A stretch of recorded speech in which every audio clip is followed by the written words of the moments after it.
We're just waiting for 2:30 before we start the meeting here.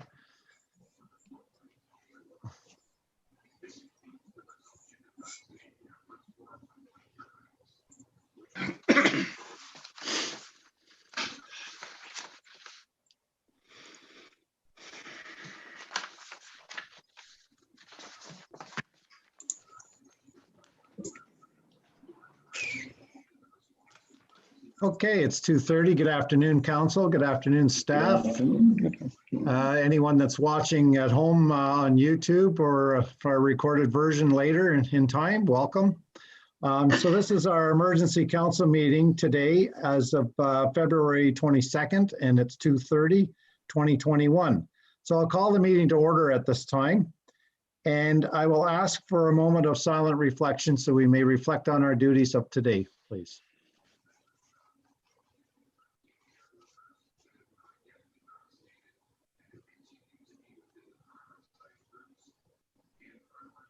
Thank you.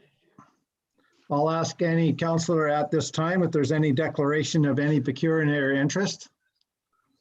Okay, seeing no hands, thank you. And I'm going to ask for approval of the amended agenda as we received correspondence, which we'll put under C1 when we go to put the minutes out. This correspondence is from the Norwood District Minor Sports. So a recommendation that the agenda for today's meeting be approved, please, as amended. Councillor War and Deputy Mayor Burt. All in favor? And that's carried. Thank you. Okay, I'm going to open up for general discussion. This is about reopening of the Asphodel-Norwood Community Center. There's no staff report going forward on this. Staff have pretty well give us everything that we've needed to hear and listen about on how things have progressed so far. We've received correspondence throughout this whole procedure as to where we are today, and that's why we're today here at an emergency meeting.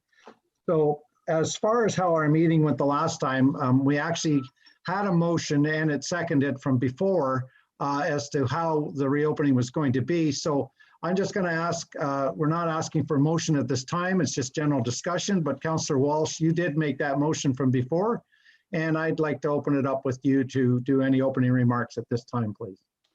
Yep, I did pass the motion last Tuesday after we had a very healthy discussion amongst all of council and with the staff report that we had from Candace and her team. And felt at that time as well, in a local neighboring town, there was a significant 200 plus trace contact outbreak of COVID that we were concerned about, and we have a number of those potential children coming to our organization to play hockey. That the feeling was we were comfortable opening the arena to all the user groups. We weren't comfortable based on information at that time that we wanted besides the players in the arena, so there would be no parents in the arena, and that we were not comfortable league play at this time. I think the main reason is really a number of reasons. One is, in my mind, is we need to protect our workers in the arena. We need to protect all of our user groups. We need to protect our community. And we also want to protect other communities at the same time. So that was kind of we agreed that we would not go forward with league play. So since then, there's been lots of back and forth, some good feedback received from various user groups. Biggest one being Norwood Minor Sports is our biggest user, and just addressing some concerns with what we had passed. And I guess from my perspective, I'm open to relook at this. Not all requests I don't think I would be open to, but certainly the one I think that is causing a lot of concern is not allowing one parent into the community center with their child. And I guess we've done it for the standpoint of safety, make things as easy as possible for staff inside, but also now as I sit and look at the other side of the equation is that's for some kids, really young kids, it may seem a little intimidating to have to walk in the arena all by yourself, even though it's only a practice. So I am comfortable re-looking at that parent guardian attendance piece that they requested. And I'll kind of leave it at that for a starting point. Okay, thanks, Barry. Okay, Councillor Archer, I don't want to put you on the spot, but you did second that motion from the last time. Did you have any opening comments that you'd like for discussion at this time? Well, no, I more or less just to read what Barry has said there. Like, you know, we made the decision with what, you know, information we had at the time, and, you know, things have changed a little bit with finding out a bit more from minor hockey, and, you know, with the way that things seem to have settled down in Havelock, and I feel like we should revisit and see where it goes from there. Okay, thank you.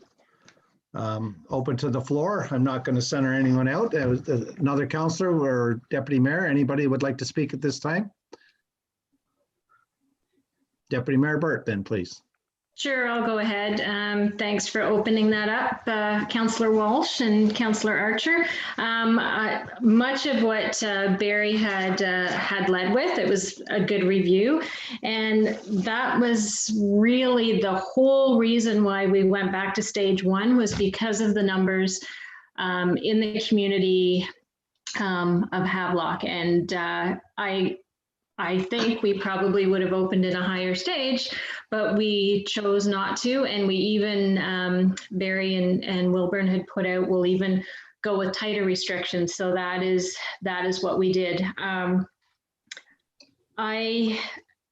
have had a number of conversations from the minor sports community as well. Well, there was a couple before we had our meeting last week, and then a couple since our meeting, and another one on the weekend. So it's interesting to see, because there is some divisiveness within minor sports, because any of the parents that I spoke to, some were fine to wait a couple weeks to see what happens within the community as far as numbers and the close contacts go. Some did not mind moving very slowly, and others did not need to have league play. And they were very appreciative of having the ice in the first half of the season. And, you know, their kids were grateful, because there's a lot of other centers that throughout the province that didn't even get that. And then one conversation that I had on the weekend, that they figured the ice should have been pulled in December once everything shut down. And so you're seeing the divisiveness within the community. You're seeing the divisiveness somewhat in minor sports. And I don't know about the other user groups, men's hockey, ladies hockey. I don't know. I haven't spoke to anybody there, so I'm really not sure. But let's face it, this was stated in a previous council meeting. We're not going to win on this one, guys. It's you know, whatever decision we make, we're not going to win on this. But I think Barry said it well too. Community safety is the number one thing. And I know in the minor sports letter, and I do have it here somewhere, it says that we encourage you to make decisions that make sense in Asphodel-Norwood, that are science and evidence-based, take into account the facility and our past performance within the facility. And I really want to iterate that that's why we are doing it in stages. That's why we've waited. And unfortunately, there were some issues, and I don't need to go over those. And as we know, a few people can ruin it for the many. And I, like Barry, don't mind looking at, you know, having parents come in to help tie skates. I am not supportive of league play right now. And I do know that I get it. The teams want to get the schedule made.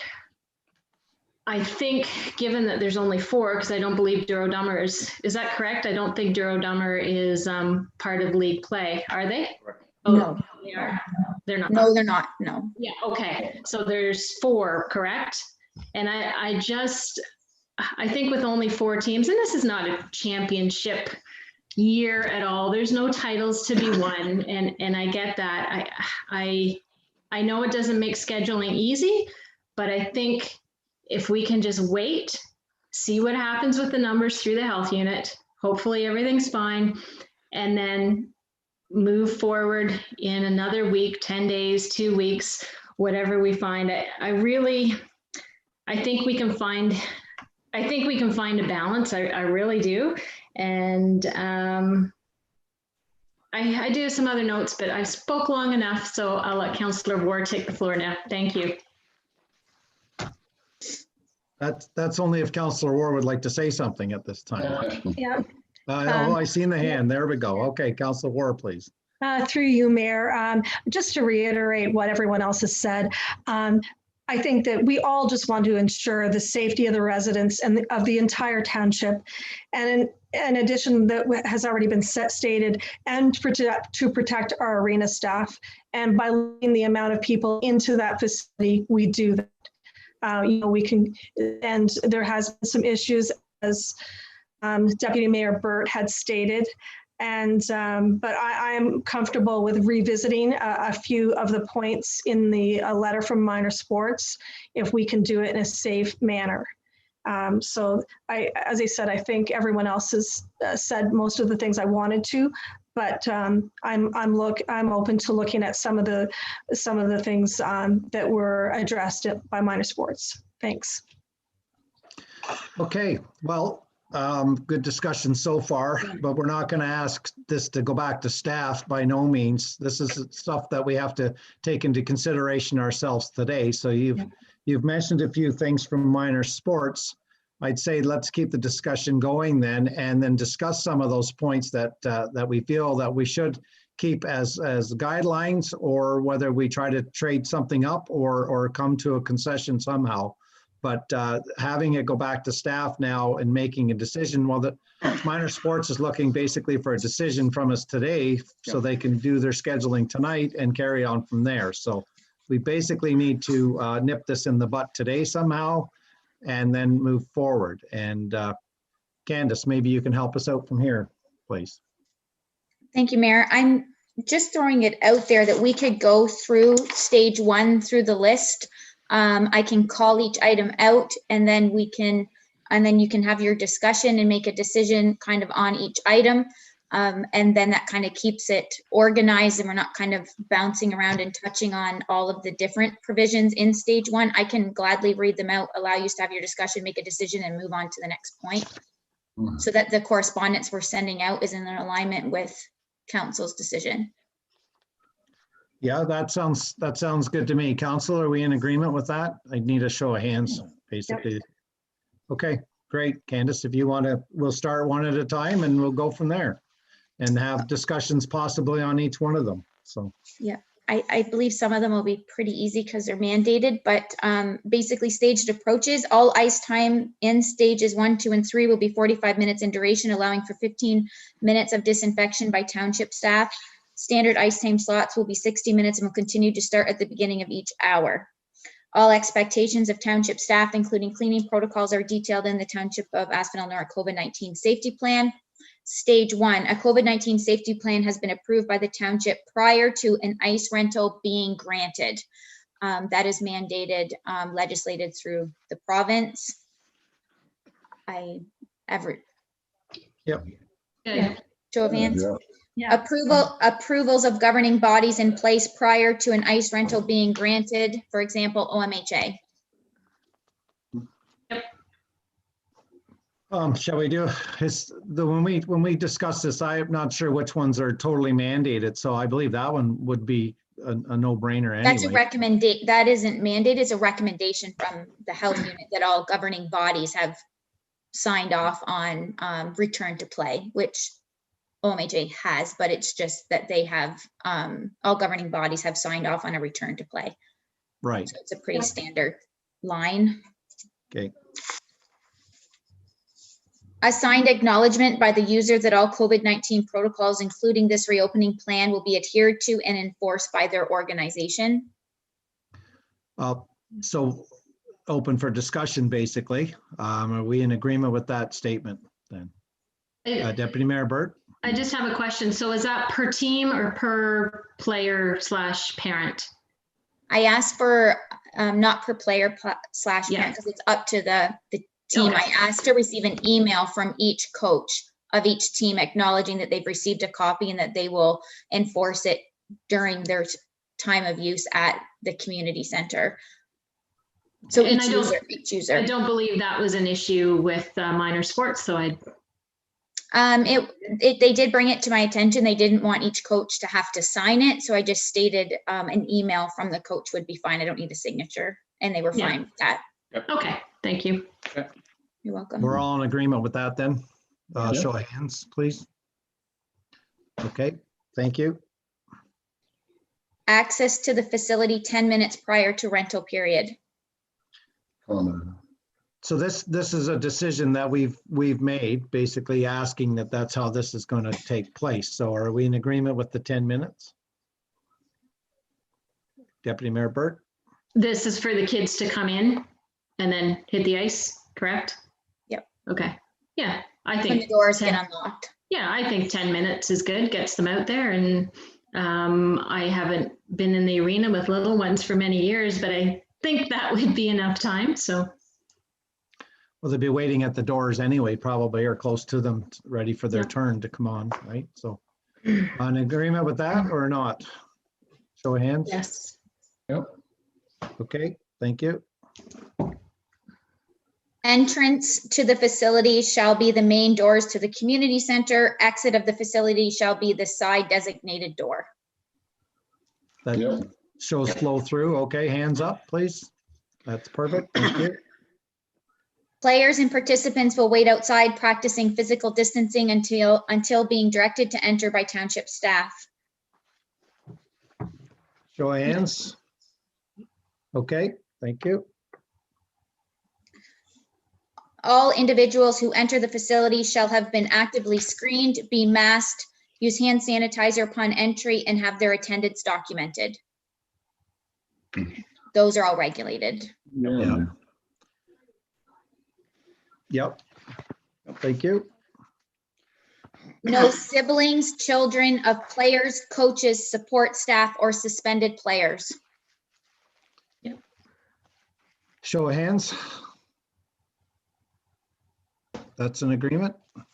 It's about question, Yes, is this where we potentially are going to get into the allowing one parent per child of a specific age group be allowed in as well? Or is that covered further down? No, it's Yes. covered. This is the siblings and other, so if the parent comes, they bring other younger children with them, or the Okay. coaches bring children, or if a player's been suspended, they come. Okay, thank you. So that was an agreement on that one. Thanks. No personal belongings other than skates, water bottles, helmets, and sticks. All participants must arrive fully dressed. Right. Question on that is, so masks basically when they're in the hallway and one thing after another. So if they have their helmets, then their mask would be on and then they put their helmet on after, or would they have their mask on under their helmet, say? No, the mask they wear coming into the facility, and then there's hooks. They all have their own hooks. So when they get just before the door to go out onto the ice, they take their mask off and they hang it on their hook. They Yep. go out and play. They come back, put Yep. their mask on. Whether they leave their helmet on with their mask or not, I think it's probably a personal player decision if they have to carry it in their hand or put it on or take it off. We're all in agreement then on that? I'm sorry, I might have asked that already.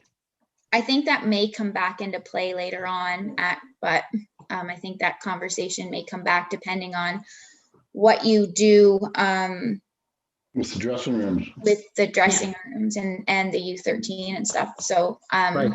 Okay. I think we'll maybe put a star beside that one because I think it's going to hinge on another decision. Hey, I did. Okay. Thank you. Okay. All participants, including coaches and officials, must leave the facility within 10 minutes of their rental time. So when it's over, within 10 minutes, you have to be out because obviously the next team has to be coming in, or next group. Laura, Deputy Mayor Burt? All in No, favor? I was just putting my hands up. I think that worked well before, so. Yep. Maximum number of 24 players, coaches, officials on the ice at one time. That's standard. Yeah. Okay. We're all in agreement? Yeah. Okay. All coaches, support staff shall wear PPE, including eye protection, while in the signed bench area. Okay. All in agreement? Yeah. Hands up? Okay, thank you. A two-step enforcement approach. Step 1, letter of non-compliance. Second step, rental revoked. Okay. Any comments or thoughts, or all in agreement? Deputy Mayor Burt? Just a comment. I think we discussed that quite, in full last time, and we kind of went around that. And I think we were all in agreement with that. And I don't think that was an issue that any of the user groups have stated, unless it has been and we haven't been communicated that. But I haven't heard any issues with that. So. The Candace? only suggestion I would take would make now, looking at it a second time, would be maybe say rental may be revoked. Because I think it would all depend maybe on circumstances, and that just gives a little bit of discretion there, depending, rather than being, it's saying step 1, here's your letter of non-compliance, second step, rental revoked. Well, maybe we don't have to revoke the rental, maybe just a certain participant will be removed from that particular situation, or a certain coach from a certain team, or it may not be the whole rental has to be revoked. So I just wonder if we put rental may be revoked. Sounds good. I'll go along with that. Yeah, my only thought on that is like that's a good one to that one for sure.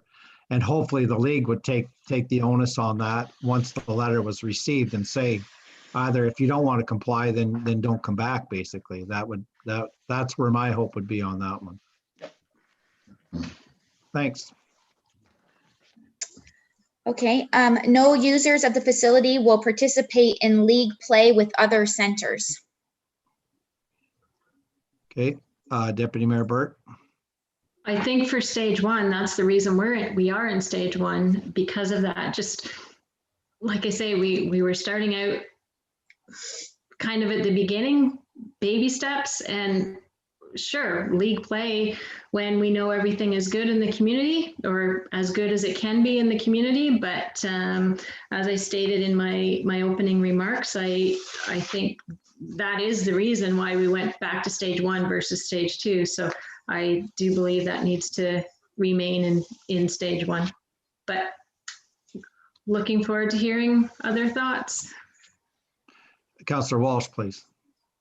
Can we get just clarity, because I can see minor hockey possibly coming back and asking this. So we're saying no other centers at this point, if this is passed, no other centers would be allowed to come to Norwood. Are we dictating whether they can go to another center, or is that their choice?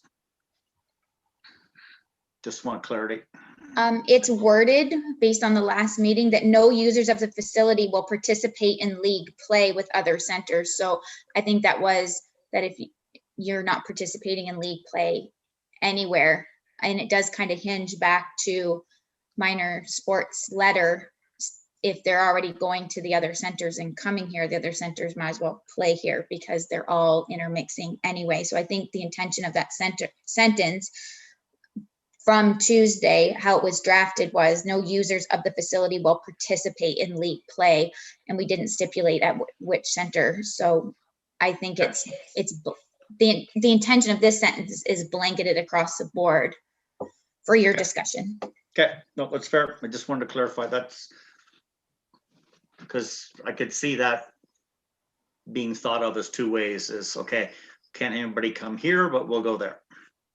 And that, again, that's back to not really helping to protect our community. So I would have concerns with that. I'd say under stage 1, no league play. Anyone else have discussion at this time? Councillor Ward? Yes, I would be in agreement with that statement that under stage 1, there is no league play. That's the whole purpose of stage 1. Okay. Anyone else at this time? Other than I'll make a comment myself too. So my comment basically is that the province has put us in a tough position Peterborough Public Health has put us in a tough position by opening up different things that are happening around here. At no time did anything necessarily change so much. The fact that just the calendar date changed, and everyone thinks that when the province says, look, we're trying to help businesses, for one thing, open up in a staged opening and being very careful about it, that everyone just takes it for granted that everything's open and we're back to normal. Well, we're not back to normal. This disease is running more rampant in the variants out there, and it's not a wives' tale, and it's not false information. This is facts. It's getting worse out there right now, and the more complacent that we become, then the faster we're going to be in trouble. So I don't want to see us go back into a third lockdown, because that'll be the end of Ontario as far as I would be concerned. I don't have a crystal ball, but going into a third stage lockdown here is not where I'm looking to be at. But just more a comment than anything. It's still open for discussion. It's kind of a hot topic here for us, and that's probably what the whole meeting was hinging on, was what we were talking about. So I think we should carry on with the conversation here. Deputy Mayor Burt, please. Candace, I looked on Peterborough Public Health website, and of course they don't update. Well, that was this morning, and I didn't have any updates from over the weekend. Do you have any inside information about the close contacts in this area? Any information? I did speak to Peterborough Public Health this morning, and there was one more case identified at Havelock Public School last week. I think it was, I'm not even going to say what day, but it was a day last week. There was one more case, and that is the last that I heard. And obviously, as days go by, the close contact, the 14 days get closer and closer, they start to fall off. But I don't have an updated number for you as to how many of that original 205 have been resolved. And just a follow up to that, approximately 14 days. I know that's a variant number, but when will that 14-day period from the discovery of the positive cases and those close contacts? What's the date of it? Should be kind of the end of this week, first of next week, or what? Well, if you go from last Tuesday or Wednesday with the latest, is that when it was? Okay. It was literally, I think, the Monday before our meeting, or Tuesday of our meeting, where a lot of them kind of came about. So okay, it was very close to our meeting date, but they don't. It's just whenever they release the information, it's not that may not be the actual test result day as to when the actual 14 days are up, right? So I think we just have to. Are you looking at having a date for the league play? Is that what you're looking towards, or? I don't know if we can set. I don't know if we can set a date, because we don't know which way this is going to go. I think we just have to keep an eye on it. And but in a perfect world, if the 14 days would be next week, then that would be fine. But I don't think we live in a perfect world right now.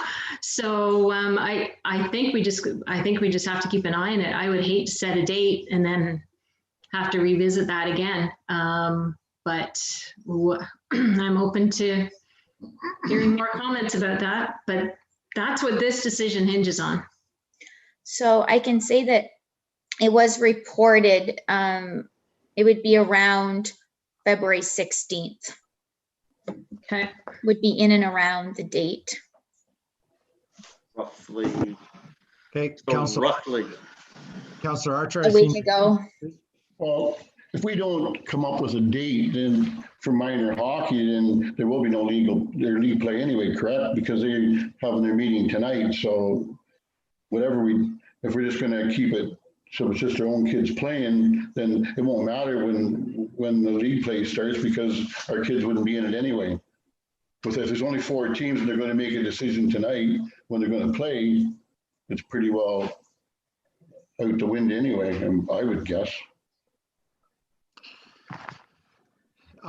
Just a question here. If we did set a tentative date, say, because they're asking basically for March 1st, and I'm just putting this out there to council and staff.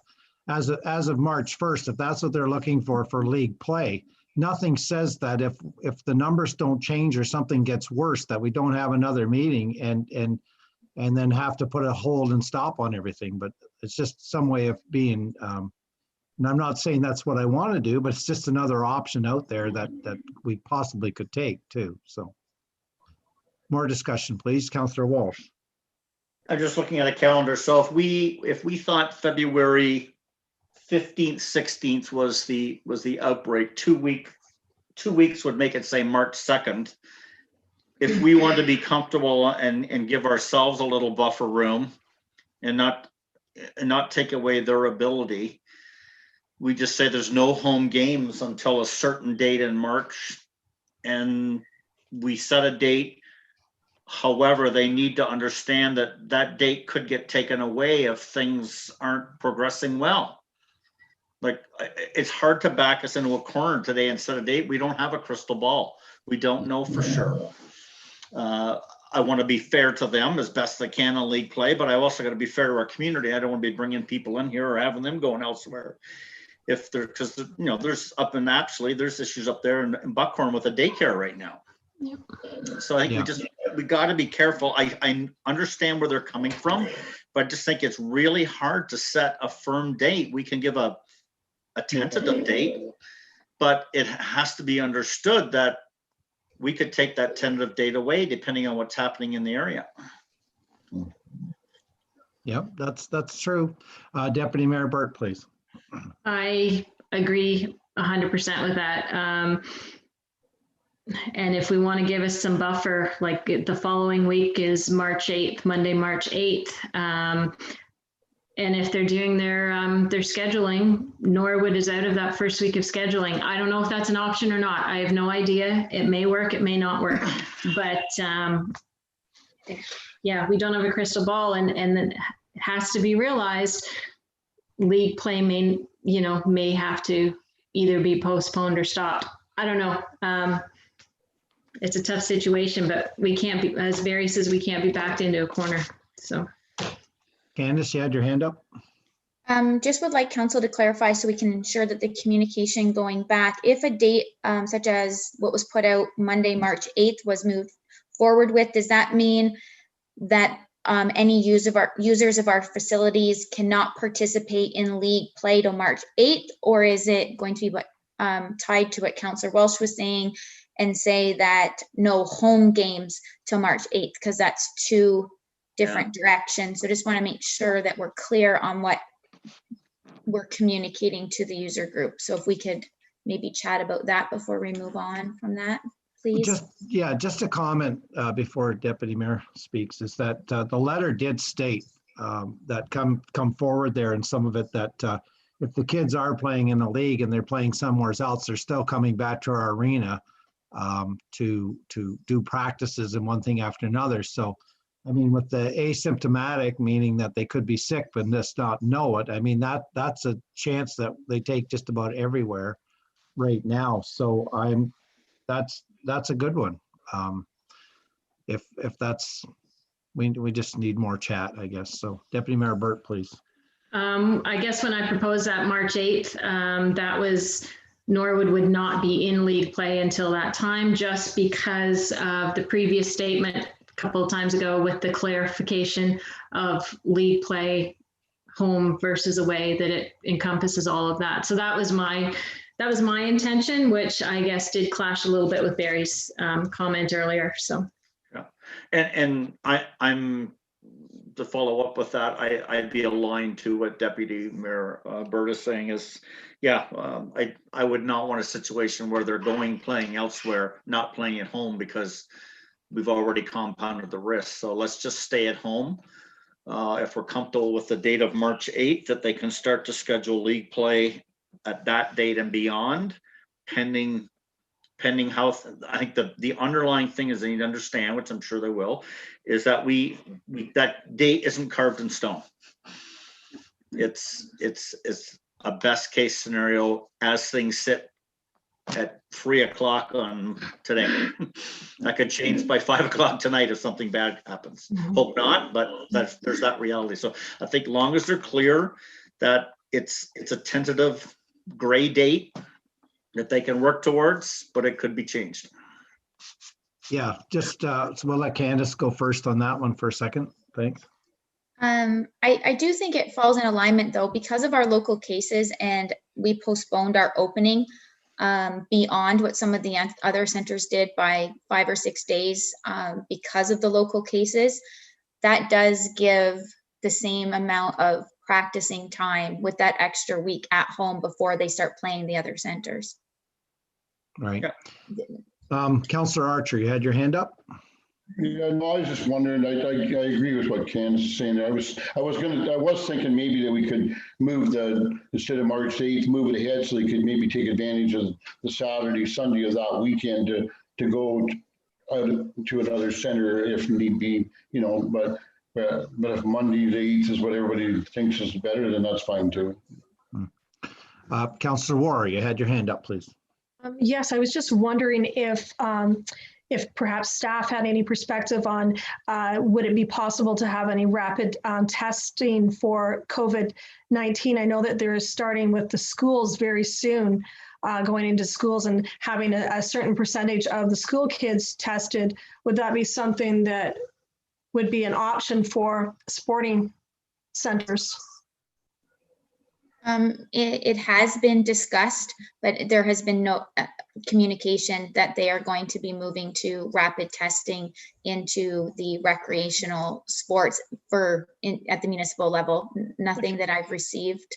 Everybody would love to get their hands on those tests, I think, in almost every scenario, but employers, especially in the larger centers that have factory settings, they're really trying to get their hands on it. So there's a high demand there, but I haven't received any communication that we are going to be receiving anything like that. Yeah, I just had read that they were starting it in schools this week. So I just thought maybe something on the municipal level as well, but that's okay. Thanks. They've been slated. The schools have been identified as one of the top priorities, but municipal rec centers have not been, as far as I know. Okay, thank you. You're welcome. Yeah, just a comment too, is that talking about PPH there is I don't believe that they record what's happened over the weekend, or if they do record it, they don't bring it out to the public until they've had a good look at it. And then we may hear tonight around 6, I guess, on the news as to what's happened over the weekend. So it's unfortunate that our meeting's today and not tomorrow afternoon. Basically, that way we have more statistics going forward too. But that's right. They don't release it. But we do have a meeting tomorrow already. So if something drastically changes, that's, very detrimental, we can, talk about it, I guess. That's exactly right. Under new business or general business, I guess, of some sort, if we had to, I guess, or amend the agenda if we had to. So Mayor, do we have, sorry. Oh, sorry. I was just asking if, there's more comments. Okay. Yeah. No, the only thing I had read late yesterday was with Peterborough Public Health was 4 cases on Saturday. And I believe the last I'd read late yesterday was 0 cases reported yesterday, but those final numbers, as you said, don't really come out till late today, but that's what was on social media yesterday. Yep. Okay, well, that one bullet that we were stuck on right at this moment was no users of the facility would participate in league play with other centers. Where do we want to go with that particular? I'm posing it as a question now. We've put some tentative dates out there. Do we want to get something that staff can actually put down in writing here without actually making a motion at this time? We just need a date.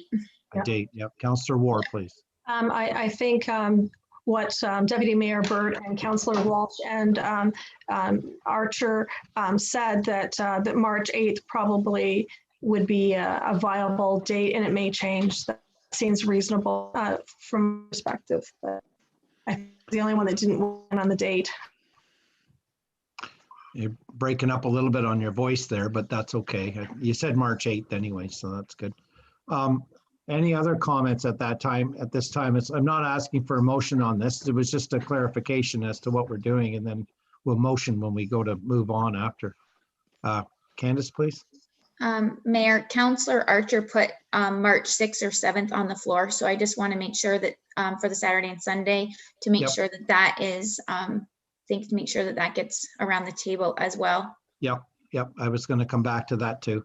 So yeah, right now then, Councillor Archer, this is your time to speak up if that's what you want. Let's hear your argument on that I one. was hoping that somebody else would maybe, I just was questioning, would it make sense to have that weekend? But if we think we should maybe have that weekend with nobody in the arena, then we can start it on the Monday the 8th. I don't have a problem with that either. So it's if everybody feels the 8th is better, then let's go with the 8th. I'm okay with that too. Okay, Deputy Mayor Burt, you had your hand, please. Yeah, I'm sorry. Yeah, I did. And yeah, I put out the 8th. I'd like to stick with the 8th. You know, certainly they can schedule practices and skills on the 6th and 7th, and then they'll win on the 8th. Okay, Councillor Walsh, any other comments on that particular bullet? Nope, comfortable with that. Okay, staff, you have that date in mind right now, or you have it written? That's good. Direction's So- clear, Mayor. Yeah, thanks. Okay, the next bullet then, please, Candace. No spectators, parents, guardians permitted. Players become the responsibility of the user group upon entry to the facility. Okay, now Councillor Walsh, you mentioned something about a particular group, or Councillor War, maybe you did too at one time. And we were Yeah. speaking when you did your opening remarks. I'd like to hear the discussion, please. Yeah, I'll lead it. I'll go back to what was in the original stage 1 proposal that we discussed last Tuesday. And again, I'll reiterate, at that time, with what just was breaking in Havelock and area, we decided that we would not allow parents in. I've had lots of feedback from minor hockey and parents in regard to this. I get it and understand it even more. So I'm comfortable and open with the basically what was in that original proposal, which basically state 1 parent/guardian permitted per player under the age of 13. And then there was more verbiage to it, but that was the gist of what was in the original proposed stage 1. Okay, thank you. Now, just a question note to council then. So if we're allowing 1 parent or guardian to come in under 13 and under, basically, how's the setup going to be for that? Are we going to line them up in the chairs in the hallway, or is staff? I'm asking staff, how does this work, or where do we go in stage 1 here with about allowing U13 basically? Candace? I think regardless, I'll let council weigh in on the date or the age category that they're comfortable with, because regardless to staff, it's the same regardless of what that age cutoff is. It all depends on if council's direction is that they come dressed and all we're dealing with is skates.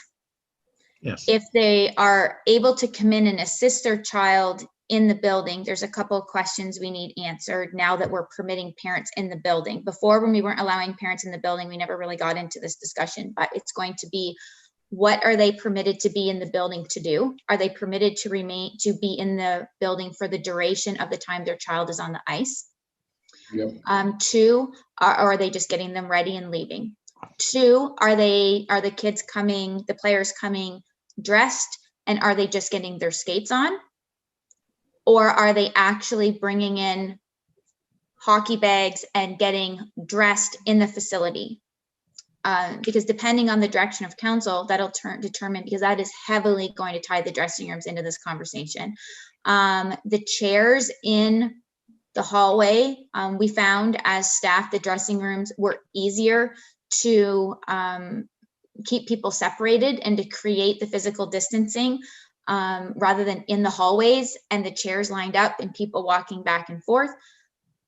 Or if we're encouraging parents to bring their children fully dressed and only putting their skates on, and then migrating up to the spectator section of the arena or leaving, depending on council direction, then perhaps the chair scenario would work. So it's kind of all hinged together here. So I think it's more than just we're allowing parents and guardians into the facility. It's how we're letting them in and for what purpose.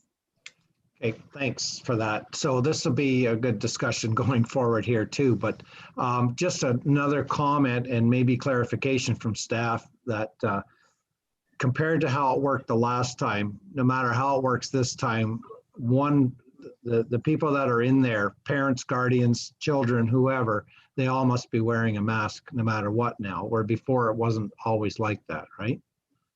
It's always been that way.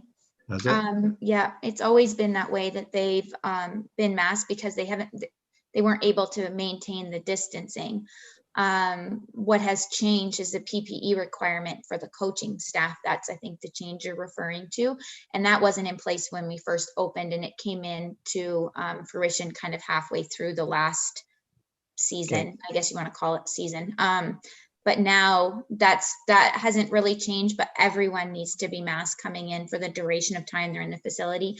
The only time they're able to be unmasked is when they're participating in the physical play. And we had no issues at all with the players maintaining wearing their masks and taking them off, putting them on their little hook, going out and playing, coming back, grabbing their mask, putting it on, and going to wherever they needed to take their skates off.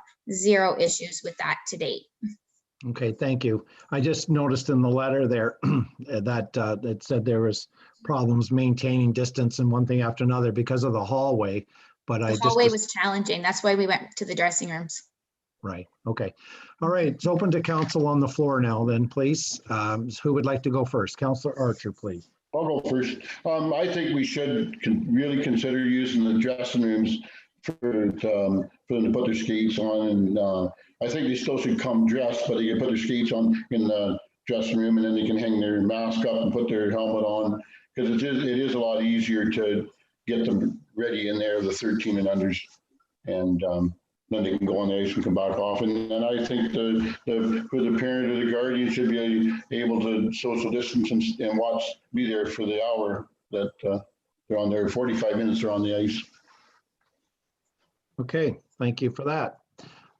Anyone else would like to make comments or concerns? Deputy Mayor Burt, please. Yeah, this is obviously a big thing that minor sports had issues with. And yeah, you know what, U13, I'm okay with parents coming in. I did speak to staff about the ease of where kids can put on their skates. The dressing rooms from a staff perspective seem to be the easier place to do that. It was less crowded, and I believe much easier to clean and sanitize for staff as well. So so that I don't have an issue with. It's interesting because I do have some guidelines from OSM, and it's interesting that in all stages, players are asked to come dressed, and that no family members will be in the dressing rooms at all. And in stage 1 and stage 2 of theirs, there are no spectators at all in OSM under stage 2, and that's for their opening. Not that, and I'm not saying I'm, you know, each center does their own thing, but I just thought that was rather interesting. So I am torn right now on the parents staying in there. I think if they come in, help tie their skates, go back out for the next, what are we, 2 weeks or a week and a bit until March 8th, and see how that goes. I think even putting this in a staged approach is a good idea, but so I'm going against Wilburn a little bit on this one. Yeah, so that's where I am. Pass it around. No, this is good discussion, and that's what we're here for. We're thinking of the best in our minds for the community's well-being. So, okay, that's 1 and 1 so far. Councillor Ward, please. Through you, Mayor. I would be okay with the U12 or U13 for having somebody in to help tie their skates. But I would hope that for the most part, that parents or guardians, if they felt their child was okay on the ice, that they wouldn't stay, because there is grave concerns of, you know, all of a sudden we have 50 people into the arena where, you know, you still have to, you know, sanitize all the area as well. So I would hope if we did that, if they were getting their skates tied and, if they're waiting in the car, they're only a few minutes away if something happened on the ice. But that's my own thoughts, that I'm okay with having the accompaniment of an adult for U12. Okay, it's just for clarification. Is it Or is it- It's U12 or U13? U11 or U13 Oh, I'm is the stages. sorry about that. What was the, was it U13 is what people Yeah. had wanted? Okay, U13. Okay, Yeah. Thanks. Sorry about that. that's No okay. problem. Yeah. Okay, who's next on the line? Councillor Walsh, please. Just maybe some clarification through, Mayor, through you to Candace. So if we have allowed a parent to come in, I am supportive of them coming dressed for the most part. We don't need bags, hockey bags, and there's just one more thing. So come dressed, parent gets them ready. What has happened in the past that was there a sort of a staged area where they stayed, or did they have, basically parents have access to the whole facility at that time? No, they don't have access to the whole Okay, facility. awesome, because we don't need to be sanitizing in We between every can't. team. No, No, okay. so there's designated spectator areas, so no one is to stand. Okay, Up there, the seats are all blocked off, so the seats Okay. are open, and they have to literally go and find a seat and sit in the seat, watch the ice time, come back down to their child and do what they need to do and go out the side door. Okay. There was challenges in the spectator viewing area. Probably one of the bigger challenges for staff was the parents and guardians during game time, keeping the social distancing and not realizing that at this time, it's not there to socialize with each other. You're there to watch your child and get them in and out of the facility safely, because that is what they're telling us, that is the reason they're in the building, is to ensure the safety of their child. So I suspect, since Minor Sports has been adamant that that is the approach, I suspect that that'll be communicated firmly by that organization, and that the community center staff should not have that issue over the remaining season, that they will remain socially distanced, remain in their seats, remain out of the lobby. Okay. And just to build on the second part was, do we have them come in, get their child ready and leave versus staying? I guess I'm swaying a little bit more to the staying part. And the reason being is, if they're then going to come back in, now we may be backing up the front door with people that are coming to go on the ice. And let's face it, some parents will be late, and they're going to be rolling. We're going to potentially have some congestion at the door of people coming in to get their child off the ice versus people that are coming in to put their child on the ice. And is that going to be a concern versus simply having them stay in the arena, stay in their specific location that they're required to, and then leave out the side door? So I would be more in favor of them staying to eliminate congestion. Hey, Candace, you had a perspective on that?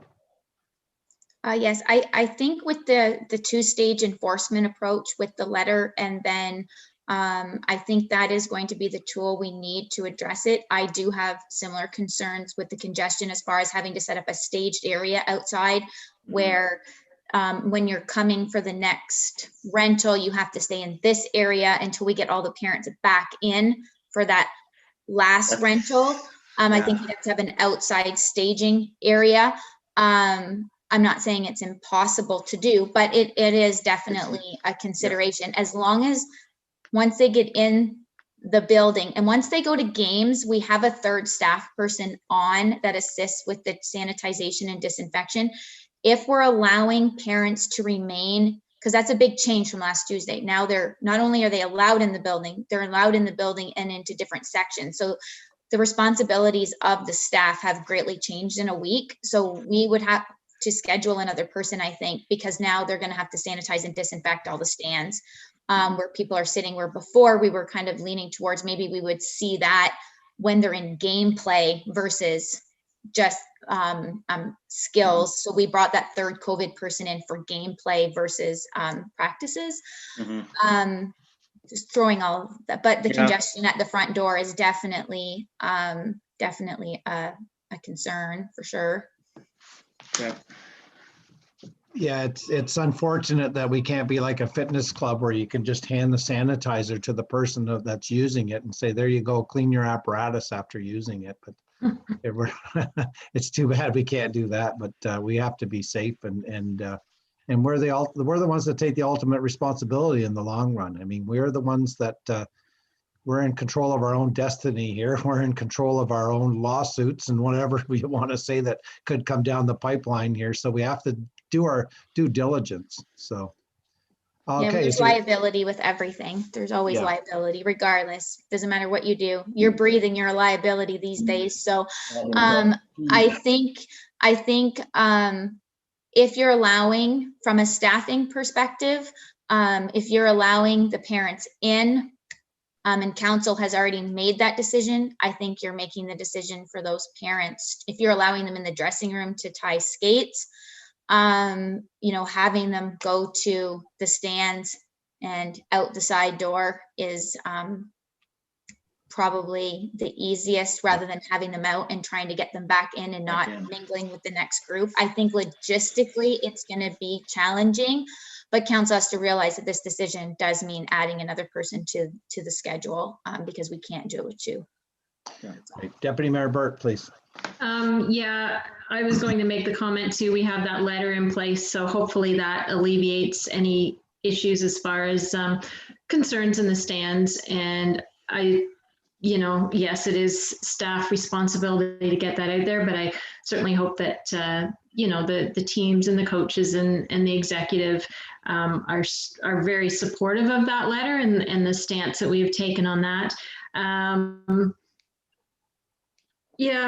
torn on the staying. How are we for staff? Are we good having that extra staff person? We have that extra staff person waiting in the queue?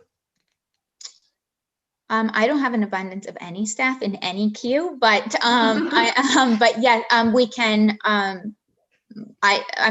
We're prepared for the third person to come into effect for gameplay, so I would just enact them now. So that's all. We would just have it as of now. We would be staffed for gameplay from the get-go. Just to have, it's just too stressful to try to have everything and I just want to make sure that no corners are cut by anybody to get that door open, to make sure that people are on ice and getting their full rental time and not have challenges, where, the community center staff didn't get the door open and we lost 2 minutes of ice because, we had, 24 parents in last time. So they had to disinfect 24 seats versus 10, because it does vary. I think we'll just have that extra person on, and I think that will solve that problem. Right. Deputy Mayor Burt? And I don't know, I guess encouraging parents, if they don't feel the need to stay during these next 2 weeks, not during game time, but during the next couple of weeks, maybe encouraging them to leave after they've come in and tied the skates. That probably won't work, but just throwing that out there. I think that's fine. I think we can put that in there. There's nothing wrong with it. I think we should encourage them always to come and should be encouraging people to limit the amount of time spent in that facility at all times, regardless of what stage we're in, encouraging. And ultimately, though, we're not restricting it. We're just language, just encouraging. Yeah. I don't see any harm with that. Right. Then I think those parents that are emailing saying that they have concerns, with the league play and concerns with the safety of the community center, that is also respecting their position by stating encouraging, to keep the numbers in the facility low. So I think that language leans, towards their concerns as well. Go ahead. And just one more comment on that. That is true. And I think as soon as you tell somebody that they can't do something, get their, their hackles up. Whereas if they're given a choice, perhaps they were going to leave anyway. Just an observation. Councillor Archer, please. So if they leave, then what door are you gonna have them come back in to, so they can get the skates off if they go outside for 15 or 20 minutes? Will they line up ahead of the other team and come in? Is that how you would do it? Yeah, they're not going to be able to come back in until this, because the doors will be locked, right? So they won't be able to access it until, and that's what we're saying, it's going to create that kind of backup because then those other parents can't come in. So before, when you're in the building, you're in it. If you leave the building, you weren't ever allowed back in. You were out. Oh, okay, I didn't realize that. Okay. Yeah, so Gotcha. you were never allowed back in. So there was no going out for any sort of breaks or anything like that. Once you went out that side door, everything was locked, and staff weren't going to be running to let people back in all the time and having to re-sanitize in and out. So you were in, you're there, you participate, you leave, and that's kind of how we had it last time, and it was quite successful. Parents realized that. Yeah, they didn't. It took some enforcement, but we did get there. Okay. Yeah. Councillor Walsh, and you're muted, sir. And just to build upon that point, if I can, is maybe to eliminate that congestion at the door is if you do decide you're coming in and they seemingly are telling us they need to have somebody in the arena with their child, is you're staying. You're not coming in, going out, coming back in. You're in, stay, leave with your child. That will help our staff at the other end, at the front door. Is this a parent coming in with the next group? Is this a parent coming back in? Just, you want in, stay in. If you leave, you leave. Is that being too harsh? No, that's the way it was all along. I just think if you leave it open, you're going to have, no offense, but you're going to have the smokers that are going to come in, get their child dressed, go out and have a smoke. Then they're going to want back in. Maybe I'll go out and have a second smoke. Just, you know what? You want to come, they're telling us they want to be here in the arena with their child. If you come in, you're staying in. If you leave, you're not coming back in with that particular child that's on the ice. Just it makes it simpler for our staff, eliminates that congestion. They're not sure what, they don't have to be thinking, okay, is this a parent coming back in the second time? Is this a new parent coming in for the next group? It just eliminates that whole headache for them. 100%. Councillor Archer, please. All I was going to say, I think it also keeps that group together too, where if they're going back out now, they're mixing with the other group out front in that 10 minutes while they're lining up, and I think we're better off. And then if they all said they needed to be in there, so then if their child gets hurt on the ice or sick on the ice, they're there. That was part of the reason why they feel they need to be in there. So, I think we're kind of keeping them isolated as their own group. If you do it, let them go in and stay there, but leave when it's over. Right. Okay, well, I think we've pretty well beat this one good. So just another question, I guess, from myself is that, so if parents are allowed to stay in there then, or a guardian or whatever, and then somebody needs a bathroom break, which is quite obvious that it would happen. So then they would go back out to the foyer and use the bathrooms as needed then. That's correct. They have to ask for the key. A key, there is a key to lock. It's locked. Yeah. It's locked. The vending machines out front near the front door, they're all cordoned off or taken away for now then too? Yeah, lobbies closed. We're not dealing with vending machines. The vending companies aren't coming and filling them. We're not dealing with the coin and the money. They haven't been open all season. Yeah. So that's kind of quite standard. No canteen, no nothing, because we don't want people eating in there. Then our staff is picking up like stuff that people have drank out of and ate out of, and it just elevates that element of risk. So no food, no drink. Drinking and eating is one of the main transmission points of COVID. So no eating, no drinking in the facility, other than obviously the players come with their water or whatever, which is fine. But the bathrooms are locked. Then staff knows whether they need to be cleaned or not to save the times. A lot of times they don't get used, and then other times they do. So they know whether they need to disinfect it or not. Good, thank you. Okay, well, on that bullet then, so we're looking, and just I'll help me out here. So we're looking at U13 coming in with a guardian or an adult of some sort, one. When that guardian or adult comes into the arena, then that adult or guardian is to stay in the arena for the duration of the time to help with the youth putting their skates on, getting them out to the ice and one thing after another, and then getting their skates off and then exiting through the side door. Yeah. Sorry, Roger. No re-entry. Yeah, that's right. Yep. Deputy Mayor Burt. And just on that, just to highlight that they're coming dressed. This is for, skates, helmets, gloves only. I think that's in there, but just to clarify that as well. Candace, you had your hand up? Yeah, and the biggest concern too is the lingering. Once you allow parents, and it's one thing to let the players in the dressing room because they go in for a purpose and then they leave. It's the lingering of the, when you open it, I mean, we've pretty much isolated this entire conversation towards minor sports, but we have a good plenty of other users at the community center. Yeah. It's very difficult to have different rules for different users. So opening the dressing rooms, the lingering becomes an issue.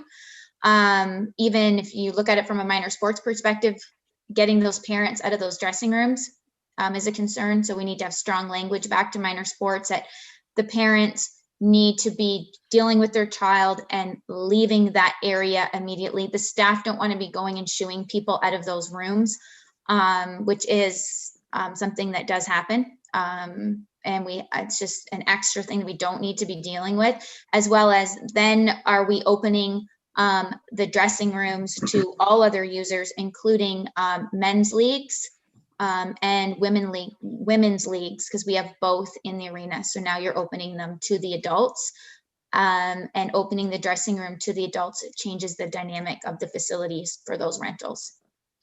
Yeah, it's funny you should mention that. That's after we got talking about no shower access, which would be the last bullet, basically. Let's cover that one first before we move on to what the other user groups. So there's no shower access then at all? No, there never has been, all COVID, no. Okay, well then that bullet's covered, and minor sports is pretty well looked after. So like staff mentioned there, we talking about the other user groups. So how do we want to, like you mentioned a couple of men's league, women's league, possibly. We have adult leagues, yes. Leagues, yeah. Full timers coming to this time, like our Monday night men's league is intact. They are returning to play. One women's league is returning to play. I think they play Tuesdays and Saturdays. The Thursday night men's league is not playing, and the Sunday women's league is not playing due to COVID. So. Okay, it wasn't from our previous restrictions that we had in place at the time that discouraged them from coming? The Sunday women's league, no, it's all COVID based. The risk, the moms just aren't wanting to add that to the household. The Thursday night men's league, it was a split decision. Some of them, there's a range of age there. It was explained to me that they have some 30-year-old fathers in the league, as well as gentlemen that are more in, say, the 50 and up range that maybe don't have children in public school anymore. And then mixing, the people that don't have kids in schools anymore are now playing hockey with parents that have kids in school. So it changes their risk and their dynamic. So they weren't necessarily comfortable. So they weren't returning to Thursday night. And then of course, no access to the dressing rooms kind of deterred a few of the other members. So between those two elements combined, they didn't have enough willing to return. How responsible of them to take that into consideration. They're thinking of the community when they made those decisions. Absolutely. Okay, open for discussion. Councillor Walsh, I've seen your hand up first, sir. Yeah, just to that dressing room piece, Candace, you've been closer to these user groups than we have been. Do you think I'll go to the Monday night group. Do you think they would still be comfortable and happy just to be able to come in and play games and not use the dressing rooms? Not that we want to have a different set of rules for one group versus another, but it's more of a helping a kid get ready to go on the ice at a young age versus a men's league. or is that being unfair? I'm struggling here to figure out which way to go on this. I'll throw this out to you. You're allowing parents in for U13. So the only reason the dressing rooms are being opened is so that we can create adequate physical distancing for a parent-child combination of that activity. So you even have the groups that are older than U13. So you have the U15 and the U18 categories that aren't having a parent come in and tie their skates. So probably the same decision that is made for the men's league would then go to that user group as well, because they're not having that parent come in and assist. If we open the dressing rooms for U15 and U18, I'm not used to these U's. So U14 through U18, and you open it for them, I don't know how you close it to men's league. That's, So that's the decision to me. It's U14 and up, you come dressed, we're only opening them for the parents, or you're opening them for them all. And ultimately we have the enforcement letter, and I don't want hockey bags in there. So if we open them to the men's, you're still getting dressed, you're just coming in and sitting and putting your skates on, maybe leaving your wallet and your whatever, but no bags are coming in the arena, and then you're leaving. Yeah, that'll, sorry, Deputy Mayor, but that'll cut down on the social time after the fact if there's no bags too, so. Well, there's not going to be any tolerance for social time. Yeah, It's 10 exactly. minutes and you're out. Right.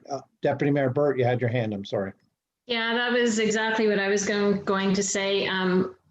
From a staff perspective, I think, you know, the cleaning of the change rooms are easier than chairs, and we know the spacing works well.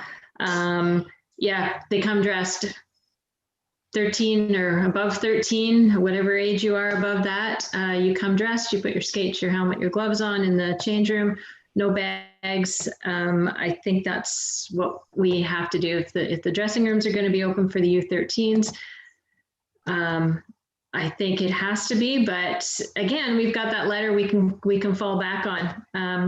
I hope we don't need to do it, but we might. But I did have a question. Did you get any other user group feedback? I know we've got an awful lot from minor sports. Was there any feedback from any of the other groups as to what we had put down earlier? I have spoke to all of them because they have been submitting their safety plans, and I went back and forth with a couple of users on their safety plans. It was refreshing dealing with our seniors and eldersmen groups. They just want to get on the ice and are willing to concede with any restrictions that are in place. They're 75 and older and aren't putting up any roadblocks of getting dressed and putting their skates on outside in the cold, and are quite willing to do it if they get to play hockey. So they were a very refreshing group to speak to. They are, if we're allowing them in the building to even put their skates on, they are going to be quite pleased. The Monday Night Men's League, I've been dealing with one contact with them. I didn't receive any pushback about the dressing rooms, didn't receive any pushback about any, I literally, there has been no back and forth with any other user group. So it's just been, so just to follow up to that, and I guess that would be up to staff for those age groups and those user groups. Is it easiest for them to just come in, put their skates on in the dressing room versus putting out chairs? To me, it is. Everything's there, but I'm not the one setting up and cleaning. I think for staff approach, the most consistent approach we can give them, the better. So they're not, you gotta think we have students as attendants, and then we have our operators. And if you're gonna start, they have to start looking, okay, it's U15, so that's this way. Yeah. Oh, it's U11 now for this hour, we're back to that way. I think that'll be challenging from a staffing perspective. I think as consistent as possible. I just wanted to throw it out there that when you open the dressing rooms, there's just more of a conversation than minor sports. That's all. And I just wanted to make sure that we had the opportunity to have that conversation. But if everyone's fully dressed, no hockey bags, and they're just coming in to put their skates on, I think regardless of what group it is, that's manageable. Yeah. Sounds good. Yeah, you need a spot for their winter boots. You need a spot for their winter coat. Like you said, their wallets or jewelry or whatever can go in their boot or their coat and whatever. So I'm going to give, on the left side of my screen, I have Councillor War and Councillor Archer. I'm going to let you talk for a second if you want about what the discussion's been. What's your thoughts, Councillor War, please? Through you, Mayor, I'm good with what both Councillor Walsh and Deputy Mayor Burt have been talking about. And Candace, thank you for your insight for the staff perspective. Whatever is easier for the staff, and I think it has to be consistent across all user groups. So I'm in favor of that. Let's keep it consistent. Thank you. Councillor Archer, did you have anything else you wanted to put? Well, to through the you, Mayor, discussion? I just would say the same thing, that I think with what we've been discussing here now, that I think we got a pretty good hold of things that are going on. It looks like it would be manageable, and I think everybody would be pretty happy or they should be, to move to that stage. Okay, good. Thank you. So basically, we've covered all the bullets there, Candace. I believe that we've talked about for stage 1 opening. We have a pretty good perspective as to what we're looking at going forward. Yes, go ahead. I agree. Under stage 1, I wouldn't mind discussing, since we're having the conversation, because the word is getting out that the arena, the community center, opened today. I would like to discuss the Millennium Room. So there has been some requests made for rentals of the Millennium Room. I know it was the recommendation coming out of the COVID task force that we get the ICE rentals up and running before we start looking at rentals, and so that we kind of are taking this one step at a time, so we don't have multiple things going on in different sections of the facility. And prior to the lockdown, so like last November, December, we were open, but we were only allowing executive meetings only, but no social gathering meetings like birthday parties and, baby showers and things like, we weren't allowing those, because then you have the food element and they're not, and it's restricted, like buffet type style. Sharing of food has been obviously restricted. So just looking for, I have turned away a couple of rentals, just stating that we are not prepared to start renting this week. For that, we're tackling one situation here at a time, but looking for council direction as to, are we going to move forward in a stage 1 where the Millennium Room remains closed, and then a stage 2 moving to executive meetings only, and then social gatherings. They really need to kind of lift the restrictions, I think, from a provincial and Peterborough public health level before we start opening our facilities for large social events. For stage 3 would be the social events, depending on what the restrictions are. That would be my recommendation as staff. Stage 1, the Millennium Room stays closed. I can tell you that it is slated as the first vaccine center potentially in Peterborough County, due to me being the liaison and sitting on that committee, which we need to leave the Millennium Room to be open and turn on a dime to be able to become that vaccine center, which is very important for our community and surrounding area. So I don't, at stage 1, we should know the dates of when potentially those vaccine dates are coming.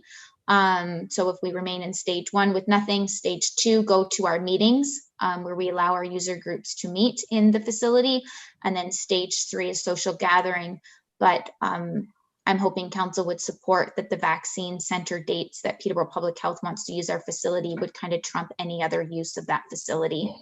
But looking for any council direction, and if it differs from that, that's fine too. Well, just looking around the circle here, it looked like a lot of heads nodded as soon as you said it was going to be a vaccine center. Absolutely. Councillor Walsh, you had your hand up. Through you, Mayor. Candace, I would be very supportive of that. You know what? Let's get the community center up and going. We've kind of hiccuped the rules today from what was you had presented to the staff last week. So we've got to get them regrounded, get those users into the facility, comfortable understanding how it works in our new world again in stage 1. And I think it's a lot for them to put on the plate of asking them to be also trying to manage the Millennium Room at the same time. So I would be supportive of your recommendation, is that the Millennium Room, we would look at opening in stage 2 for user group meetings only.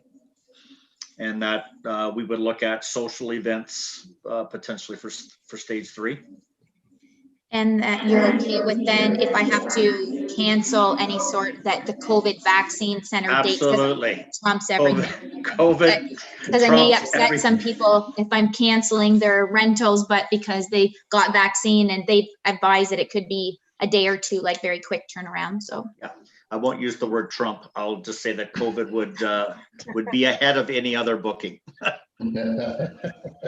Deputy Mayor Burt, I seen your hand, please. Yeah, I certainly agree with Councillor Walsh. And we do have another council meeting on March 9th, so I'm sure we can address it.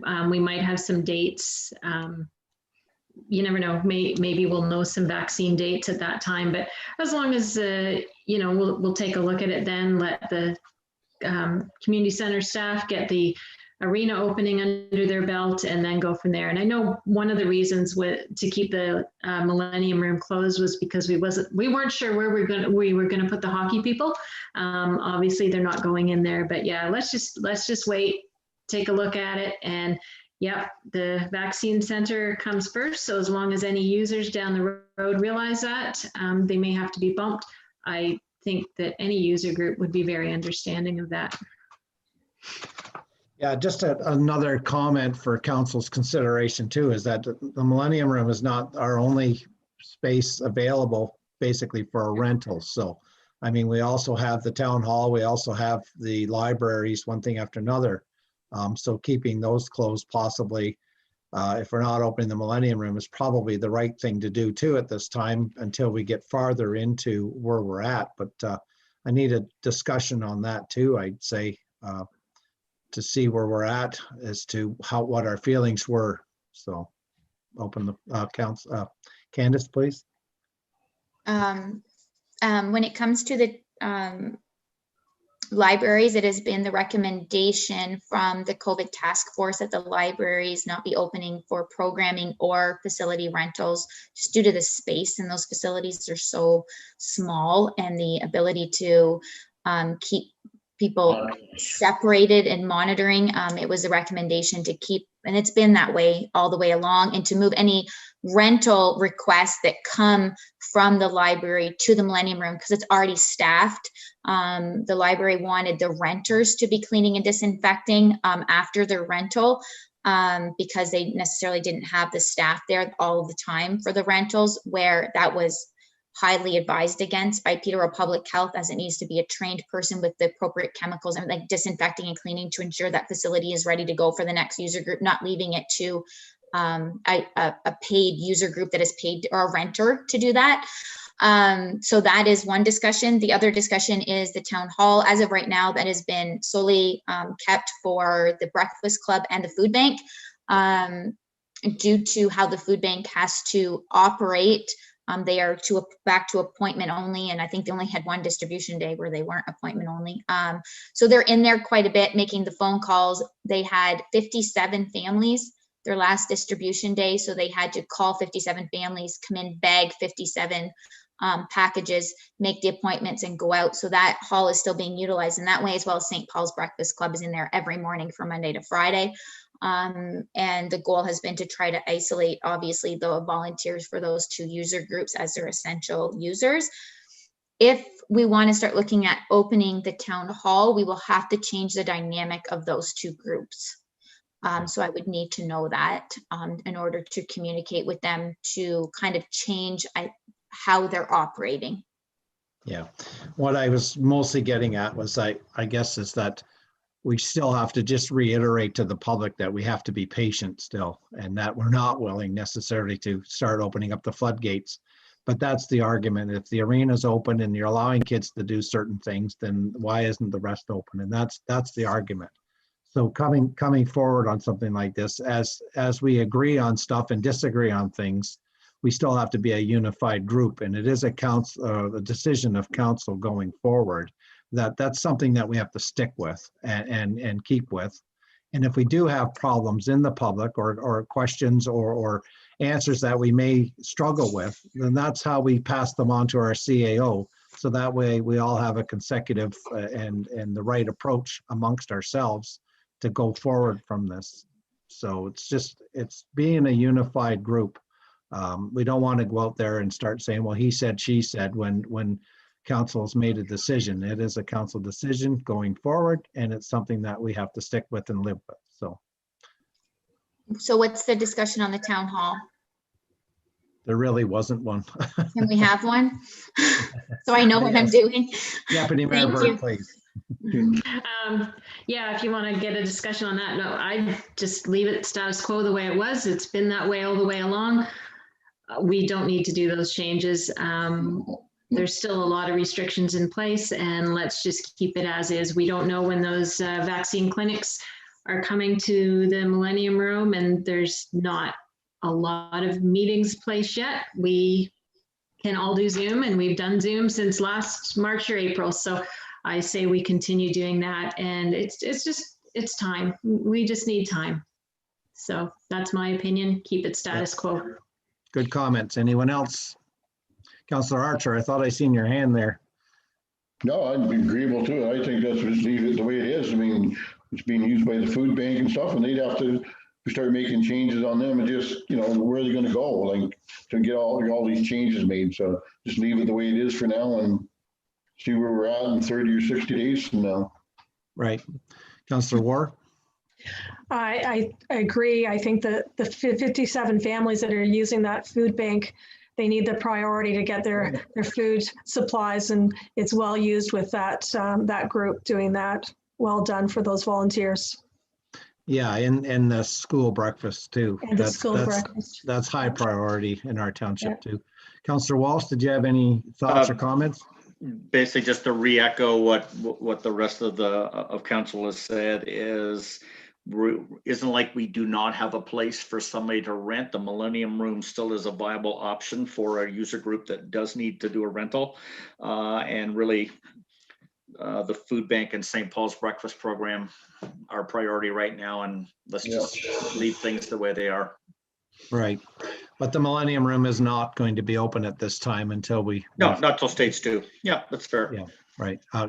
Candace, please. And just to keep it so we have one document, if council is amiable to this, on stage 1, I'll put town hall closed to renters and just, to continue status quo, and stage 2 as well. And then under stage 3, stage 3 is when we really start to be taking a look at everything here. So we can, then I'll just put town hall rentals to be reconsidered. Yeah, sure. For stage 3. And who knows how long it's going to take us to get there. Is that fair? Yeah. Yep. Consensus around the board here. Good. Is there any other buildings or venues, Candace, that you can think of at this time that we should discuss, so that way we don't have to bring it back until we're ready for stage 3 to a certain extent? The COVID task force has been making the recommendations to the library board as far as the library facilities staying closed to for programming and closed for facility rentals. There was a fair few of like fitness type rentals there, like Zumba and things like that in close quarters. So that that committee just felt that maybe we didn't want to have anything like that, and to move everything to the Millennium Room once we were ready and able to do that. It's just staff, it boils down to the ability to ensure that the facility is sanitized and disinfected properly at the end of every single rental. Sorry. So if there's any discussion on the library, or we'll just continue with the COVID task force recommendations. If council wants to weigh in on the libraries, we can communicate that on as well. Deputy Mayor Burt, please. Yeah, I can weigh in on that. I think they just remain, they're just starting today to open to the public with restrictions for browsing. And so they've been curbside pickup only up until today. So let's do that stage. I was one of the renters there, and I wouldn't, the number of people I had in my classes, I couldn't fit them in there. So it just would not be, it wouldn't be viable anyways. And that would be the same for every user group.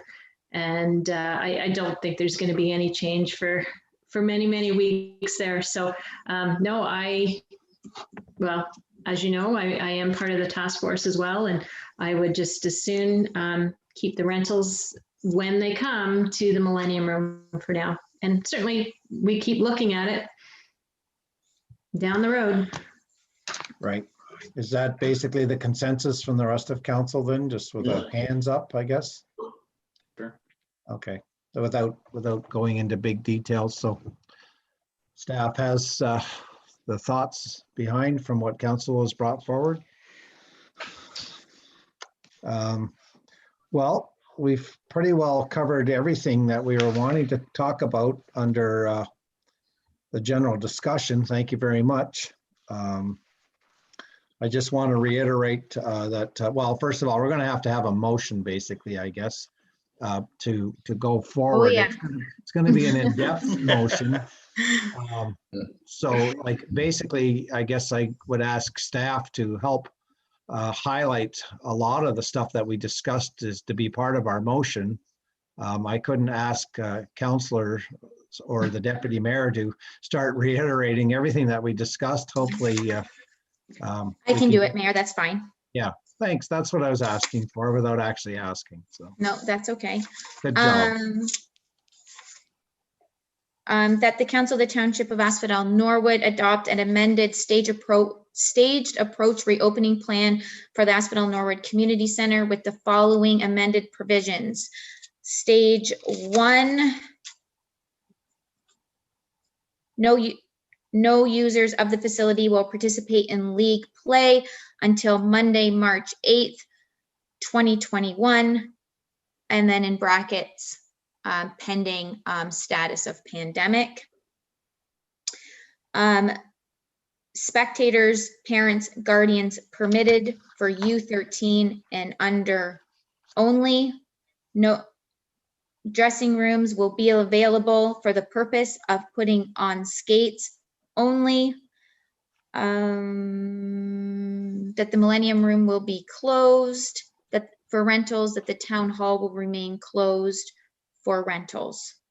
That the two-step enforcement approach, step 1, letter of non-compliance, second step, rental may be revoked.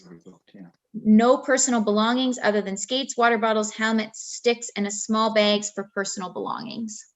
Because I think they're going to bring in a thing for wallet and keys and whatnot. Okay. That is my understanding of the changes for stage Yeah, 1. everything else stays basically status quo, like the entrances and the exit and everything. After Yeah, I that. wasn't going to read anything that didn't Yeah. change. It's the changes that we were looking for to be part of that motion to help our user groups. Deputy Mayor Byrd, I seen your hand, please. Yeah, and just, I know it's in there, but you had mentioned parents, spectators, that sort of thing, 1 per player. I know it's in there, but just to make sure that that is part of it. You didn't. Yes, there is in there. And speaking of that, there was a challenge for staff, and I have discussed it with minor sports within the last week. There is a challenge when you have, say, a coach that has, or a parent that has kids that play on 2 separate teams back to back. So they have a child that is in U13 at 6 o'clock and then U11 at 7 o'clock, say. They feel it's completely unreasonable for them not to be able to bring those other children to be there for their opposite siblings' practice or games, because obviously they need to be in the building. Minor sports has challenged staff on that. Staff tried to enforce that rule the last time, but the parent didn't have another place for it to go, for that child to go. Obviously, they didn't want them to go out and stand in the cold or to be unsupervised, but they brought them anyway. And so Norwood Minor Sports stepped in and spoke to the staff and they came to me for this reopening and wants to ensure that staff are using a common sense approach to that.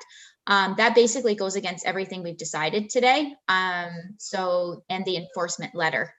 So I am stating to you that there is those gray circumstances that exist regardless of what rules you put in place, that we get challenged on when we try to enforce them. So I'm just letting you know that that scenario has already been brought up to me as something that they feel that should be considered and allowed. And when we do no siblings or no other children, then we're stating no children, no other siblings, because we don't want multiple kids, you know, running around in the facility, et cetera.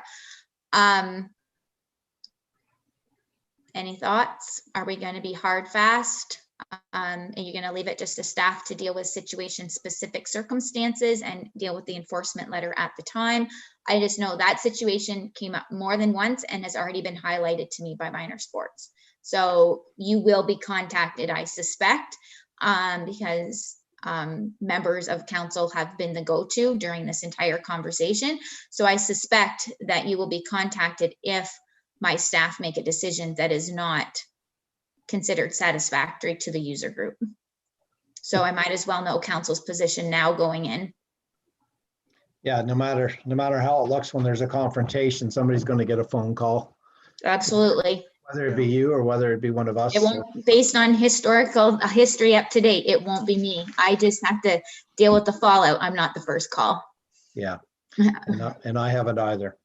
Okay, Deputy Mayor Burt, you had your hand up, please. I just had a thought. I didn't know, I don't know the schedule. I don't know what it looks like. And I just wondered, minor sports, they will know the schedules, the coaches will know the schedules, and maybe it's simply a list of back-to-back practices, games, and for staff to know that. I absolutely get where they're coming from, completely understand. And it doesn't matter what rules you put down, you're always going to get that gray area. So, you know, we can't have a child standing outside or waiting in the car in the cold for an hour. That we can't do that. So I'm just wondering if once the schedule is there, if a list could be provided to staff. But just a suggestion, I don't know, throwing it out there. I didn't know that, I hadn't even thought that would be an issue, but it makes sense. So I have a question then. Is if that other sibling is going to be playing back to back, then is that other sibling already in there and dressed for hockey? Other than the skates on, they still have their winter boots and their coat, basically? They would be, yes. They would just have their skates in their hand, sitting in the stand with their parent. Yeah, is there, well, that's still part of the, although that's not 6 feet apart, but they're still part of that same household. Is that impossible to have something like that happen? And then staff take note that say, well, I'll have to clean that seat too, even though there's a problem. It's just more comments and query here to know, because like Deputy Mayor Burt said, there's we have to take a lot into consideration here for that. But I wouldn't want to see them running all over the place either, because we're trying to keep things to a minimum standard as to what's contaminated and what isn't. More discussion, please. Councillor Walsh. Yeah, I'll weigh in on it. Tough decision. I sit here today and go, you know what? We spent 2 hours last Tuesday making what we felt was the right decision at that time. We've listened all weekend. I think we've been very flexible in a lot of minor sports inquiries. I still feel comfortable that we're being safety, keeping our staff safe, our user group safe, community and other communities safe. I think it's so hard, because where do you draw the line on exceptions? I just, you know what, hopefully parents can work with it. If there are 1 or 2 exceptions to the rule, I would say minor hockey needs to make us aware in advance so that the staff at the arena are aware. But it just can't be an ongoing thing, because it's, as you said, then you've got kids running all over the arena that aren't playing, waiting to play. And then our staff are going to, what seat do I clean? It's just like, we've been very accommodating today.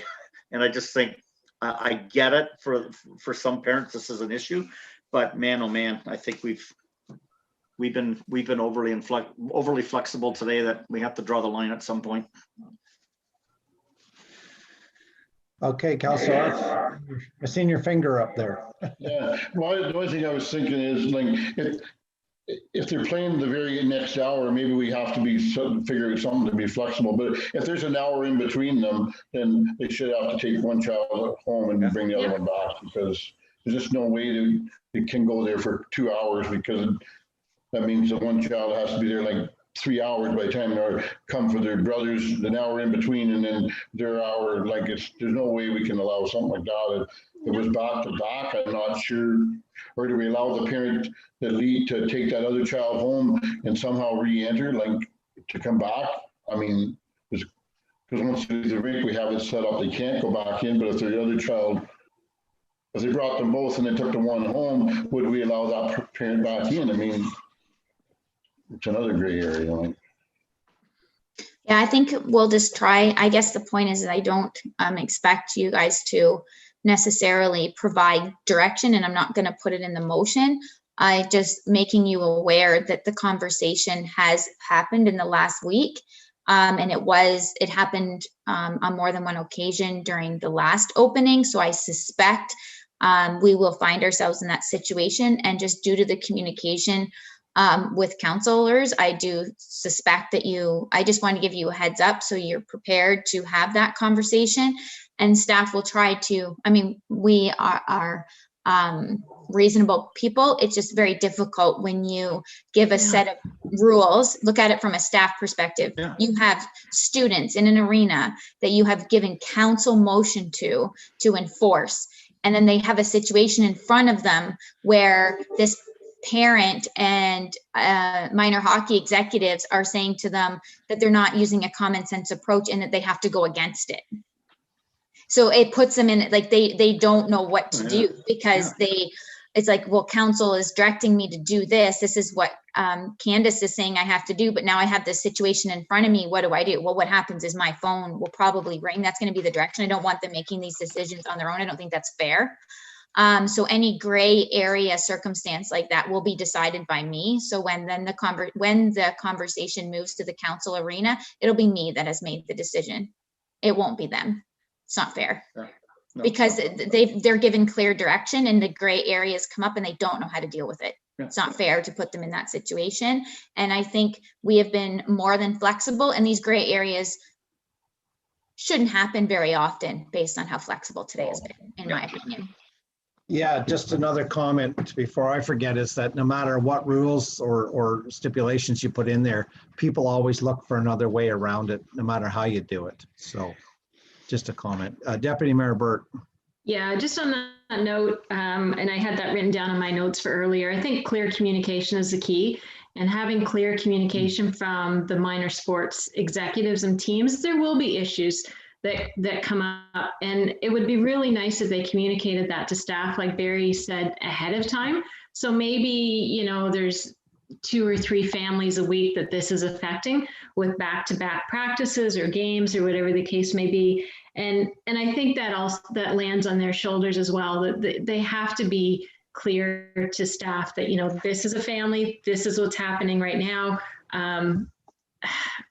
And yeah, it's a partnership, and we can't put the onus on our students. That's absolutely not fair. So I think having a clear communication plan from minor sports and the teams to staff, if there are issues coming up ahead of time, will go a long ways to alleviating the phone calls to Candace at 9 o'clock at night. It's just my thoughts. No, very fair. Any other discussion? Any other discussion on this? So that is stage 1. Stage 2, there really isn't a lot of changes. The biggest thing will be the no substitution of spectators permitted. That is in stage 2. That's going to move to stage 1. And what that is more when the games happen. So what's happening is even though it's recommended that there's no carpooling between households from the house unit and the province, it does happen, especially when you get into league play. And if a parent isn't coming, then another player is bringing 2 or 3. So they're substituting spectators. So then it becomes difficult for the staff and even the own organization to follow that one child, one spectator rule. Because, oh, well, Johnny lets Tommy know, oh, well, my parents aren't coming. And then they let Timmy know my parents aren't coming. We're all driving together. And then all of a sudden those people bring 3 people, and that includes other spectators and other children. And we ran into that too. So put in that no spectator substitution. If your parent's not coming, then you get no spectator. Yeah. You don't get, your buddy doesn't get to bring 2 or 3. It just becomes very difficult to track. And I thought, and it boils back to the request. The only reason they're there is for safety, right? So I don't think the 8-year-old brother is replacing the mom and dad of Timmy that couldn't come. Yeah. Right. That's fair. So that is probably one of the biggest changes, because everything else is in there. Basically, some of stage 2 is rolling into stage 1.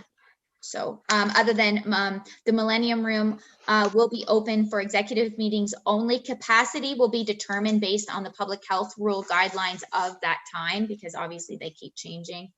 Town Hall will remain closed to rentals. And then stage 3, there's no changes other than I may stipulate that the Millennium Room and the Town Hall will reconsider rentals based on the guidelines of the day. Yeah, we can only hope, right? By 2022, we should be all cleared up and ready to roll, eh?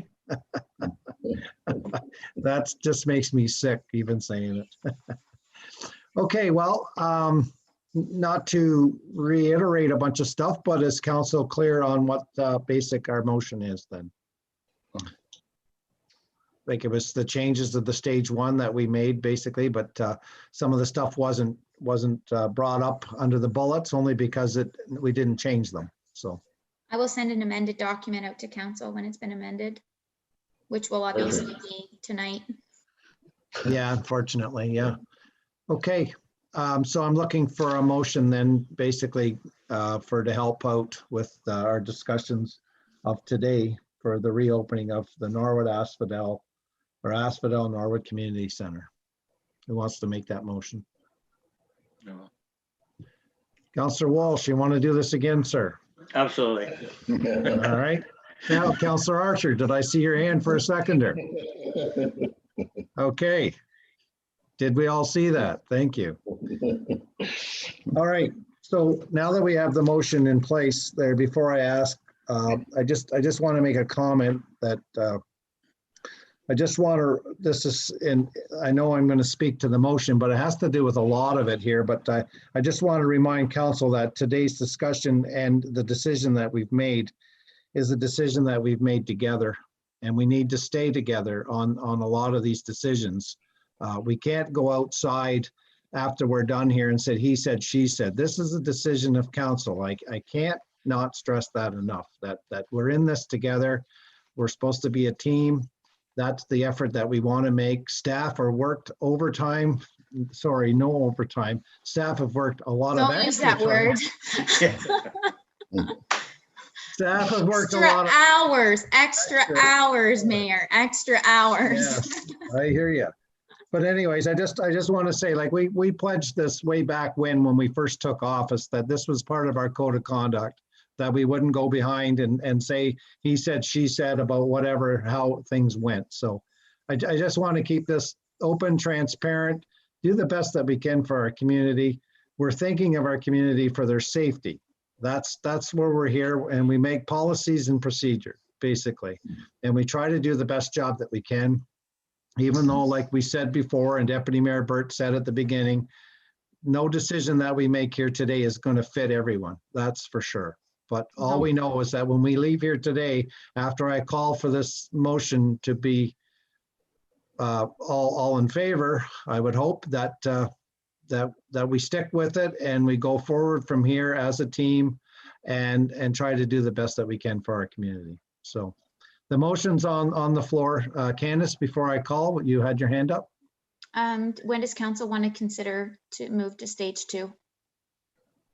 Because, I mean, we have a lot of things in place, so you do want it to come for discussion on March 9th? Because then March 8th, we're moving to, like, there's really, I don't think, going to be any big changes before then, based on what we have in place now. Yeah. Or do you want to call another special meeting between tomorrow and March 9th? I don't think we need to call for another emergency meeting on this. I think like tomorrow Okay. we'll know more tomorrow already from listening to how the news sends out for health tonight, for sure. So we'll know more what's going on, and then we just keep our ear to the news to hear how it is. And Candace, if something comes through from PPH, that I'm sure you'll be all over us with emails, and they send us out updates too. So. I think the biggest thing is going to be the screening, Mayor. The screening, I think, is going to be the big thing that's going to change. But that can, our protocols all state that they have to follow whatever screening process has been put in place by the health unit or the province. It isn't their own screening tool. So even if they change it, our policies don't have to change. But I agree, taking another look at this March 9th is all that's required. Yeah. And even then, they will only have been in league play one day. So. Yeah, that's If right. there's any problems, so. No, we've come a long way since the last meeting that we've had, that's for sure. And you know, good for everyone to bring this discussion forward and try to get it done and to be fair with everyone. I mean, nobody wants to sit at home watching soap operas like I'm forced to at home. So I'm just putting that out there. So anyways, we have a motion on the floor. It was by Councillor Walsh and seconded by Councillor Archer. All in favor then, please. A show of hands, and that's unanimous. Okay, thank you. And what a great meeting. Good discussion, good debate. We got a lot accomplished. Okay, Madam Clerk, we have some bylaws you'd like to read off, or do we have bylaws that you'd like not to read off? Just one, Mayor, that's kind of mandatory.